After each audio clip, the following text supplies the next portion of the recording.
দেখো বন্ধুরা, আমি আজকে কি বানাচ্ছি তো তোমাদের সাথে একটু শেয়ার করলাম। এখানে আলু মেখে রেখেছি, এর মধ্যে জিরে আদা বাটা সব কিছু দিয়ে পেঁয়াজটা কেটে রেডি করে নিয়েছি। আর এখানে একটু তেঁতুল গোলা জল বানিয়েছি। বুঝতেই পারছো আশা করি যে এটা আমি কি বানাতে যাচ্ছি। এই দেখো, ফুচকা ভাজা হয়ে গেছে, মানে এগুলো দোকান থেকে কিনে নিয়ে এসেছি। তো ফুচকাটা ভেজে একদম সমস্ত রেডি করে ফেলেছি। তো আপাতত শ্রেয়া আর শ্রেয়ার মামা দুজনে মিলে বসে গেছে ফুচকা খেতে। তো দুজনে তো মানে কম্পিটিশনে চালাচ্ছে। তো কে বেশি খাচ্ছে কে কম খাচ্ছে এখন ঠিক মানে বুঝতে পারছি না আমি। তো তোমরা একটু দেখো বন্ধুরা। শ্রেয়া তো ফুচকা খেতেই পারে না মনে হচ্ছে দেখে একদম, কিন্তু দোকানে গেলে টপাটপ খায়, মুখে শেষ হয় আবার সঙ্গে সঙ্গে ভরে ফেলে।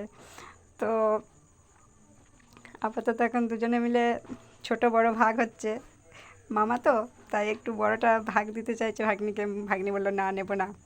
তো দুজনে মিলে এখন ফুচকা খাচ্ছে, ওরা দুজনে ফুচকা খাক। তো তোমাদের সাথে একটুখানি শেয়ার করলাম, কেমন লাগলো ভিডিওটা একটু বলো। আমিও এখন এবার ফুচকা খাবো, ভিডিওটা বন্ধ করে ফুচকা খাওয়া শুরু করি। টাটা।